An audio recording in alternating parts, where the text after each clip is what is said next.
सुनील जी, आपसे शुरू कर रहा हूं और सवाल पहला यही है और बड़ा सीधा सा सवाल है जी कि कभी मठाधीश में माफिया, साधु में धूर्त, इस तरीके की बातें हो रही हैं, तो आप लोगों को हिंदुओं का वोट नहीं चाहिए क्या? नहीं, हमसे बड़ा कोई हिंदू है क्या राकेश जी? योगी आदित्यनाथ हमसे बड़े हिंदू हैं क्या? या आप हमसे बड़े हिंदू हैं?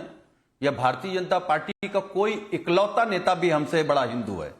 अगर हो तो उसका नाम बता दीजिए। हिंदू परंपरा को हमसे ज्यादा मानने वाला हो तो हमें नाम बता दीजिए। ये कौन होते हैं हिंदुओं के ठेकेदार? भारतीय जनता पार्टी हिंदुओं की ठेकेदार है क्या? और कितना हिंदू इनके पास है? पीडीए तो समाजवादी पार्टी के पास है। 90% हिंदू तो माननीय अखिलेश यादव जी के साथ है। ले जाइए 10% हिंदू। नहीं चाहिए हमको 10% हिंदू। वो 10% हिंदू जो 90% हिंदुओं को अपमान करता है, वो 10% हिंदू जो 90% हिंदुओं का आरक्षण छीनता है, उनको हीन भावना से देखता है, उनसे ईर्ष्या करता है, उनको छू के गंगा नहाता है, उनको अपने बराबर पे बिठाना नहीं चाहता है। कौन से हिंदू की बात कर रहे हैं? एक नाम बताइए जो हमसे बड़ा हिंदू भारतीय सुनील जी, एक बात मैं कहूंगा आपसे। सर, एक बात कहूंगा, आपने बीजेपी को जो कहा उसका गुरु प्रकाश जवाब देंगे, लेकिन आपने मेरे हिंदू होने पर सवाल उठाए, तो सर आप मेरे से बड़े हिंदू हैं कि कम हिंदू हैं? सर मैं ये परिभाषा में नहीं जाऊंगा, लेकिन मेरा हिंदुत्व आपके हिंदुत्व से कमजोर नहीं है, आपके बराबर हो सकता है। लेकिन आप हमसे लेकिन मैं आपसे कम हिंदू नहीं हूं सर। हमसे बड़े हिंदू नहीं है। नहीं तो मैंने बिल्कुल आपको परिभाषा नहीं, आप कैसे तय करेंगे? सुनील साजन जी, आपसे बड़ा हूं या छोटा हूं, मैं ये बिल्कुल नहीं कह रहा हूं कि मैं आपसे बड़ा हिंदू हूं। तो सर हिंदुत्व को, मेरे हिंदुत्व को कमतर करके मत आकिए। मैं हिंदू हूं तो गर्व से कहूंगा कि हिंदू हूं। यहां पर हाजी खान मुस्लिम है, वो गर्व से कहेंगे कि वो मुस्लिम है। तो कोई ये ना आके कि ये कम मुसलमान है, मैं कम हिंदू हूं। सर देखिए ऐसा है ना, अब सही सवाल पर अब आए हैं आप। ना कोई छोटा है ना कोई बड़ा है। ना आप हमसे बड़े हिंदू हैं ना हम आपसे छोटे हिंदू हैं। हिंदू का मतलब हिंदू है। मैंने आपसे सवाल किया था बीजेपी में एक नाम बता दो जो हमसे बड़ा हिंदू हो। सर मैं किसी पार्टी का खाता बही लेकर थोड़े नहीं बैठता हूं सुनील जी। मैं हमेशा शुरू से सही सवाल पर था सर। लेकिन मैं, आप समझिए साजन जी, सर सुनिए, मैं ये सवाल उठा क्यों सर? ये सवाल उठा क्यों? मैं एक बार आधा लाइन और बोल दूं। ये सवाल उठा क्यों? क्योंकि आप मठाधीश में माफिया की बात होने लगी, नहीं कहते, सीधे योगी को कहना था बोल देते, मठाधीश शब्द ही नहीं जोड़ना था। आपको धूर्त ही कहना था, सीधे कह देते, साधु को नहीं जोड़ना था, बात ही नहीं उठी, ये सवाल की गुंजाइश ही नहीं बनती। नहीं, मैं केवल एक बात कह रहा हूं, क्या वेशभूषा ये तय करती है कि व्यक्ति कैसा है? हमारे नेता ने कहा और बड़े बुजुर्गों ने भी कहा, विद्वानों ने भी कहा, किसी की वेशभूषा नहीं तय करती कि वो क्या है, उसकी भाषा तय करती है कि उसका चरित्र कैसा है। वेशभूषा में आप कहेंगे कि भाई भगवा पहने इसलिए योगी हैं। भगवा तो रावण भी पहना था, सीता मैया को हरण कर ले गया। भगवा पहन के कोई जहर बोलता है क्या? भगवा पहन के कोई बांटने काटने की बात करता है क्या? कोई नफरत और बंटवारे की बात करता है क्या? कोई जातिवादी होता है क्या भगवा पहनने वाला? साधु की कोई जाति नहीं होती है, फिर जातिवादी क्यों? ठीक है, क्यों जवाब दीजिए गुरु प्रकाश जी। के अपराधी नहीं पकड़े जाते? हिंदुत्व के मुद्दे पर आपको सपा को घेरने का कोई हक नहीं है। जो सुनील साजन जी ने पिछले 3-4 मिनट में जो कही उसका लब बोलू आप।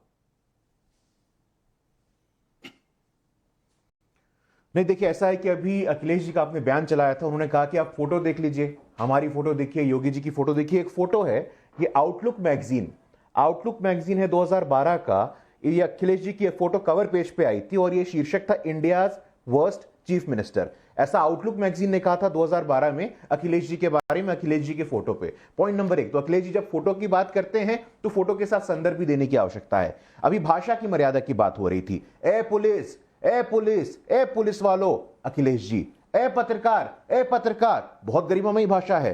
तुम बिछड़े हो, अच्छा तुम मिश्रा हो, ए पत्रकार, छोटे अधिकारी हो। मुझे लगता है कि ऐसे लोगों से अखिलेश यादव जी, किसी भी व्यक्ति के चरित्र का मूल्यांकन तब होता है जब यह पता चलता है कि आप अपने से छोटे अधिकारी से कैसे बात करते हो, आप उस व्यक्ति से कैसे बात करते हो, आप उस व्यक्ति को कैसे संबोधित करते हो। तो अखिलेश जी के संस्कार, अखिलेश जी का व्यवहार, अखिलेश जी का जो विचार है, ये पूरे उत्तर प्रदेश को पता है। मैं भी ध्यानपूर्वक सुन रहा था समाजवादी पार्टी के प्रवक्ता को। उन्होंने कहा कि किसका हिंदू, कौन हिंदू? 90% हिंदू। तो 90% हिंदू आपके साथ हैं क्या?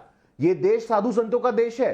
मैं बता देना चाहता हूं, यह देश रविदास का देश है, यह देश कबीर का देश है, यह देश आदि शंकराचार्य का देश है, यह देश रामानुजाचार्य का देश है, यह देश रामानंद का देश है, यह देश साधु संतों का देश है। और कबीर के बारे में, रविदास के बारे में अगर आप ऐसे शब्दों का इस्तेमाल करोगे तो आपको पता चल जाएगा। इस प्रकार से आपकी कोई नई भाषा तो है नहीं। आजम खान ने क्या कहा था? आजम खान और शिवपाल यादव वो लगातार धर्म के नाम पे, मुस्लिम तुष्टीकरण के नाम पे हिंदुओं को अपमानित करना समाजवादी पार्टी के व्यक्तित्व का विस्तार हो गया है। अगर ये लोग रोज उठ करके हिंदुओं को गाली ना दे, हिंदुओं को अपमानित ना करे, जाति भेदभाव ना पैदा करे, तो इनके पेट में दर्द होता है, इनको नींद नहीं आती है। लेकिन सुनील साजन जी जवाब दीजिए, और इनके कहने का मतलब यह है कि आप लोग हिंदू प्रतीक, साधु, भगवा, इसको लेकर उपमाएं देने लगते हैं, किसी दूसरे धर्म में किसी प्रतीक को लेकर आप लोग उपमा क्यों नहीं दे पाते? देखिए, अगर भारतीय जनता पार्टी ये धारणा बना रही है देश में कि हिंदू वही है जो भारतीय जनता पार्टी में है, तो ये सबसे झूठा प्रचार है। भारतीय जनता पार्टी में सबसे बड़े भ्रष्टाचारी सब भारतीय जनता पार्टी में हैं। आप एडीआर की रिपोर्ट देख लीजिए, 39% इनके एमपी ऐसे हैं जो बलात्कारी हैं, भ्रष्टाचारी हैं, लुटेरे हैं, चोर हैं, बेईमान हैं। ये मैं नहीं कह रहा हूं, एडीआर की रिपोर्ट कह रही है, और उनके मुकदमे कह रहे हैं, उनका अपराध कह रहा है। और उनके नेता कौन है? उनके नेता हैं मोदी जी। तो आप बताइए ना, कौन है हिंदू? मतलब हिंदू के ठेकेदार बन गए हैं। पिछड़ा हिंदू नहीं आपको दिखाई देता, दलित हिंदू नहीं दिखाई देता, जो बीजेपी में बस वो हिंदू है। ये हिंदू की कौन सी परिभाषा हो गई भाई? ठीक, जवाब ले कह रहे लीजिए। हैं भाजपा से ज्यादा हिंदू समाजवादी पार्टी में है। ठीक है, जवाब ले लीजिए, बोलिए गुरु प्रकाश। नहीं, देखिए, अभी आपने बात की पिछड़ों की, आपने बात की दलितों की। इस देश के इतिहास में पहली बार आदिवासी की बेटी राष्ट्रपति बनी है। समाजवादी पार्टी ने बनाया होगा, समाजवादी पार्टी ने समर्थन दिया होगा।